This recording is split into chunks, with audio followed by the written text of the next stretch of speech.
नमस्ते, मैं नीतीश ठाकुर और आप देख रहे हैं कैपिटल टीवी। अयोध्या के हनुमानगढ़ी, वो पवित्र स्थान जहां हनुमान जी का दरबार सजा है, जहां रोज हजारों श्रद्धालु शीश झुकाने आते हैं। क्या सच में वहां कभी सीढ़ियों पर नमाज पढ़ने की तैयारी हो गई? मुख्यमंत्री योगी आदित्यनाथ ने अभी हाल ही में यह बड़ा दावा किया तो पूरे प्रदेश की सियासत ही गर्मा गई। सवाल यह है कि क्या यह सिर्फ एक पुराना विवाद है या फिर समाजवादी पार्टी सरकार के दौर की तुष्टीकरण की सियासत का एक और बड़ा सबूत सामने आ गया है। दरअसल शुक्रवार को अयोध्या के सोहावल में विकास परियोजनाओं के लोकार्पण और शिलान्यास कार्यक्रम में मुख्यमंत्री योगी आदित्यनाथ ने एक बड़ा बयान देकर पूरे प्रदेश की सियासत गरमा दी। उन्होंने साफ शब्दों में कहा कि समाजवादी पार्टी की सरकार के दौरान हनुमानगढ़ी की सीढ़ियों पर नमाज पढ़वाई गई। यह बयान आते ही विपक्ष, खासतौर पर समाजवादी पार्टी और कांग्रेस को कड़े शब्दों में घेर लिया गया और यह मुद्दा कुछ ही घंटों में पूरे प्रदेश की सुर्खी बन गया। मुख्यमंत्री के इस बयान के बाद उत्तर प्रदेश के पूर्व डीजीपी और भारतीय जनता पार्टी के राज्यसभा सांसद बृजलाल ने भी इस मुद्दे पर एक बड़ा और गंभीर खुलासा किया। उन्होंने बताया कि साल 2003 में मुलायम सिंह यादव सरकार के दौरान तत्कालीन IG law and order VN Rai की मौजूदगी में हनुमानगढ़ी के पास रोजा इफ्तार का आयोजन प्रस्तावित था और सीढ़ियों के पास चटाई बिछा करके नमाज तैयारी चल रही थी। यह दावा अपने आप में बेहद गंभीर है, क्योंकि हनुमानगढ़ी जैसे आस्था के सबसे बड़े केंद्र में इस तरीके की कोशिश किसी भी हिंदू श्रद्धालु के लिए बेहद आपत्तिजनक मानी जाएगी। अब सवाल यह उठता है कि आखिर उस वक्त की सरकार ने ऐसे संवेदनशील धार्मिक स्थल पर इस तरीके की आयोजन की इजाजत दी कैसे? क्या यह सिर्फ एक प्रशासनिक भूल थी या फिर यह एक सोची समझी तुष्टीकरण की राजनीति का हिस्सा था? आज की इस रिपोर्ट में हम आपको बताएंगे इस पूरे 22 साल पुराने विवाद की सच्चाई, कि आखिर उस दिन हनुमानगढ़ी में हुआ क्या था और कैसे स्थानीय संतों और प्रशासन ने समय रहते इसे रोक लिया था। बात साल 2003 की है, जब उत्तर प्रदेश में मुलायम सिंह यादव के नेतृत्व वाली समाजवादी पार्टी की सरकार सत्ता में थी।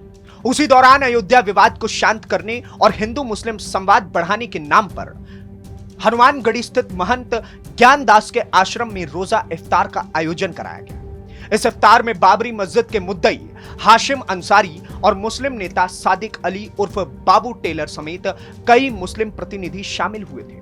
ऊपर से यह एक साधारण सौहार्द कार्यक्रम लग सकता है, लेकिन इसके पीछे की असली कहानी कहीं ज्यादा गंभीर निकली।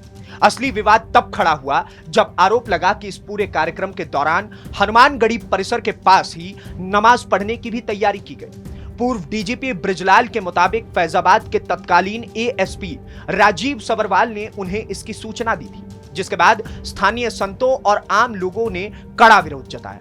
यही विरोध रंग लाया और सीढ़ियों पर बिछाई गई जानमाज को पुलिस ने खुद हटवा दिया, जिससे नमाज पढ़ने का यह प्रयास पूरी तरीके से असफल रहा। इस पूरे विवाद के बाद हनुमानगढ़ी के एक और संत महंत धर्मदास ने इस मामले को अदालत में चुनौती दी। उनका साफ कहना था कि इतने पवित्र मंदिर परिसर में इस तरीके की आयोजन की इजाजत किसी भी सूरत में नहीं दी जा सकती। यह मामला इलाहाबाद हाई कोर्ट की लखनऊ बेंच तक पहुंचा और अदालत ने हनुमानगढ़ी परिसर में रोजा इफ्तार जैसे आयोजनों पर सख्त रोक लगा दी। यह अपने आप में इस बात का सबसे बड़ा सबूत है कि यह मामला सिर्फ एक अफवाह नहीं, बल्कि एक इतना गंभीर विवाद था कि इसे सुलझाने के लिए अदालत तक को हस्तक्षेप करना पड़ा। साल 2003 मुलायम सिंह यादव सरकार के दौरान का विवाद, महंत ज्ञानदास के आश्रम में हुआ था रोजा इफ्तार आयोजन, सीढ़ियों पर नमाज की तैयारी, संतों प्रशासन के विरोध के बाद पुलिस ने हटवाई चटाई, Allahabad high court Lucknow bench ने लगाई रोक। लेकिन यह पूरा विवाद सिर्फ साल 2003 की एक घटना भर नहीं, यह उस दौर की राजनीति की एक बड़ी और खतरनाक झलक भी है, जहां वोट बैंक की सियासत के लिए आस्था और धार्मिक स्थलों की गरिमा तक को नजरअंदाज कर दिया जाता है। सवाल यह है कि आखिर उस वक्त प्रशासन के कुछ अधिकारियों ने सरकार को खुश करने के लिए इतने ज्यादा संवेदनशील मंदिर परिसर के पास ऐसा आयोजन करने की हिम्मत कैसे जुटा ली? दरअसल उस दौर में यह आरोप लगे थे कि तत्कालीन सरकार को खुश करने के लिए कुछ अधिकारियों ने हनुमानगढ़ी के ठीक सामने इफ्तार पार्टी का आयोजन करवा दिया और वहीं नमाज पढ़ने की कोशिश भी कर दी गई। इसके खिलाफ स्थानीय संतों ने बेहद तीखा सवाल उठाया था कि क्या किसी मस्जिद में कभी हनुमान चालीसा का पाठ कराया जा सकता है? यह सवाल आज भी उतना ही सटीक है और वाजिब भी लगता है जितना उस वक्त लगा था। गनीमत यह रही कि फैजाबाद के तत्कालीन एएसपी और स्थानीय संतों के कड़े विरोध के चलते यह प्रयास पूरी तरीके से सफल नहीं हो सका और नमाज सिर्फ महंत के आवास तक ही सीमित रह गई, मंदिर की सीढ़ियों तक नहीं पहुंच पाई। लेकिन इस पूरी घटना ने यह जरूर साबित कर दिया कि किस तरीके से एक सरकार अपनी वोट बैंक की राजनीति के लिए आस्था के केंद्रों की गरिमा के साथ समझौता करने को तैयार हो सकती है, और वो सरकार मुलायम सिंह यादव की। अब मुख्यमंत्री योगी आदित्यनाथ ने जब इस पुराने मामले को दोबारा उठा लिया तो सवाल यह भी उठता है कि क्या ये सिर्फ चुनावी बयानबाजी है या फिर ये जनता को उस दौर की हकीकत याद दिलाने की एक जरूरी कोशिश है जब धार्मिक स्थलों की मर्यादा को भी सियासी फायदे के लिए दांव पर लगा दिया जाता था, खासकर तब जब खुद पूर्व डीजीपी जैसे जिम्मेदार अधिकारी ने भी इस घटना की खुलकर पुष्टि की। इस पूरे विवाद के बाद हनुमानगढ़ी में बढ़ते तनाव को देखते हुए महंत ज्ञान दास ने सार्वजनिक तौर पर यह ऐलान किया कि अब भविष्य में हनुमानगढ़ी परिसर में रोजा इफ्तार का कोई आयोजन नहीं करवाया जाएगा। हालांकि महंत ज्ञान दास को अयोध्या विवाद के दौरान संवाद की राजनीति करने वाले संतों में गिना जाता था और वे अखाड़ा परिषद के अध्यक्ष भी रह चुके थे। उनका मकसद हिंदू मुस्लिम समुदाय के बीच भरोसा कायम करना था, लेकिन इस भली मंशा का जिस तरीके से इस्तेमाल किया गया उसने पूरे मामले को एक बड़े धार्मिक और राजनीतिक विवाद में बदल दिया। इलाहाबाद हाईकोर्ट की लखनऊ बेंच से मिली रोक के बाद यह पूरी तरह साफ हो गया था कि हनुमानगढ़ी जैसे पवित्र स्थल पर इस तरीके के आयोजनों की कोई गुंजाइश ही नहीं बची है। यह अदालत का फैसला अपने आप में इस बात की पुष्टि करता है कि उस वक्त जो कुछ हुआ था वो सिर्फ एक अफवाह नहीं बल्कि वाकई एक गंभीर मामला था जिस पर न्यायिक हस्तक्षेप की जरूरत पड़ी। गौर करने वाली बात यह भी है कि इसके बाद साल 2019 में अयोध्या के वशिष्ठ कुंड क्षेत्र स्थित सरयू कुंज मंदिर में रोजा इफ्तार का आयोजन हुआ था, यानी हनुमानगढ़ी जैसे संवेदनशील मंदिर परिसर से दूर एक अलग जगह पर। यह भी दिखाता है कि किस तरह अदालत के फैसले और स्थानीय संतों के विरोध के बाद संवेदनशील धार्मिक स्थलों की गरिमा को बनाए रखने की दिशा में एक स्पष्ट सीमा खींची गई। महंत ज्ञान दास ने की भविष्य में रोक की सार्वजनिक घोषणा। कोर्ट में स्टे के बाद हनुमानगढ़ी में नहीं हुआ दोबारा आयोजन। 2019 में सरयू कुंज मंदिर में हुआ अलग स्थान पर इफ्तार। पूर्व डीजीपी बृजलाल ने की सरकारी दस्तावेजी पुष्टि। सीएम योगी ने सुहावल कार्यक्रम में उठाया मुद्दा। अब सवाल यह भी उठता है कि आखिर मुख्यमंत्री योगी आदित्यनाथ बार बार अयोध्या और धार्मिक आस्था से जुड़े मुद्दों को लेकर इतने मुखर और सख्त क्यों रहते हैं। दरअसल जब से योगी आदित्यनाथ प्रदेश की कमाल संभाल रहे हैं तब से अयोध्या और उससे जुड़े धार्मिक स्थलों की गरिमा और सुरक्षा को लेकर उनका रवैया हमेशा बेहद स्पष्ट और सख्त रहा है। उन्होंने हमेशा यह कोशिश की है कि धार्मिक स्थलों पर किसी भी तरीके की राजनीति या तुष्टीकरण की गुंजाइश ना रह सके। यही वजह है कि जब उन्होंने हनुमानगढ़ी जैसे मुद्दे को दोबारा उठाया तो इसे सिर्फ चुनावी बयान मानना शायद ठीक नहीं रहा, बल्कि ये इस बात का संकेत भी है कि मौजूदा सरकार धार्मिक स्थलों की मर्यादा को लेकर कितनी गंभीर और सतर्क है।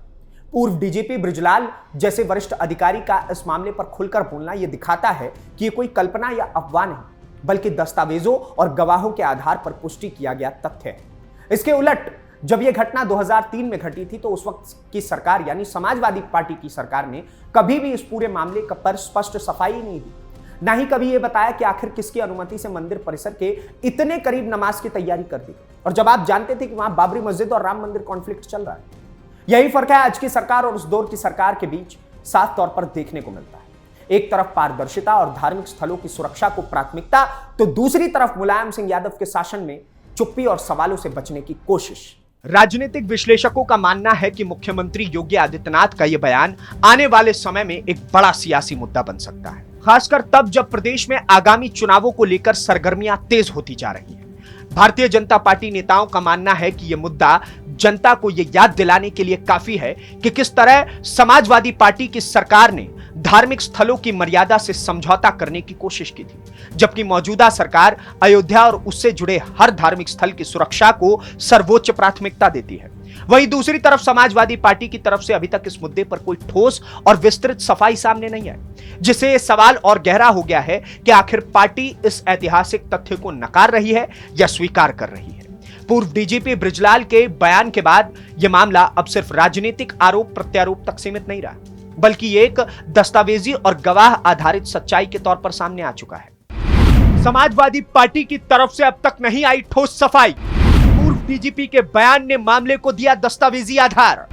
भारतीय जनता पार्टी नेता कर रहे तुष्टीकरण की राजनीति का दावा। तो कुल मिलाकर हनुमानगढ़ी में नमाज पढ़वाने की यह कोशिश कोई सोशल मीडिया की अफवाह नहीं थी, बल्कि ये एक ऐसी सच्चाई है जिसकी पुष्टि खुद उस दौर के वरिष्ठ पुलिस अधिकारी रहे बृजलाल ने की है और जिस पर अदालत ने भी सख्त रुख अपनाते हुए रोक लगाई थी। मुख्यमंत्री योगी आदित्यनाथ का यह बयान इसलिए बेहद अहम माना जा रहा है क्योंकि यह जनता को उस दौर की हकीकत से रूबरू करवाता है जब कथित तौर पर वोट बैंक की राजनीति के लिए आस्था के सबसे बड़े केंद्रों तक की मर्यादा को नजरअंदाज कर दिया गया था। अब सवाल यह है कि क्या समाजवादी पार्टी इस मुद्दे पर कोई ठोस जवाब देगी? क्या विपक्ष इस ऐतिहासिक तथ्य को नकारने की कोशिश करेगा या फिर स्वीकार करेगा कि उस दौर में वाकई ऐसी घटना हुई थी? क्या अखिलेश यादव इस बात को मानेंगे? और सबसे बड़ी बात, क्या इस मुद्दे का असर आने वाले चुनावी माहौल पर भी पड़ेगा? फिलहाल इतना जरूर तय है कि मुख्यमंत्री योगी आदित्यनाथ के इस बयान ने एक बार फिर यह साबित कर दिया है कि अयोध्या और उससे जुड़े आस्था के केंद्रों की गरिमा को लेकर मौजूदा सरकार कितनी ज्यादा संवेदनशील और सतर्क है। हनुमानगढ़ी जैसे पवित्र स्थल की मर्यादा हमेशा बनी रहे, यही उम्मीद हर श्रद्धालु की है। बाकी आप क्या सोचते हैं इस पूरी खबर को लेकर के, और जिस प्रकार से समाजवादी पार्टी की तुष्टीकरण की राजनीति को एक बार फिर योगी आदित्यनाथ ने जनता के सामने में ला करके रख दिया, उसको लेकर के हमें कमेंट बॉक्स में जरूर बताइए। और इस प्रकार की और वीडियोस को देखने के लिए कैपिटल टीवी को सब्सक्राइब कीजिए। धन्यवाद, नमस्कार, जय हिंद, जय भारत।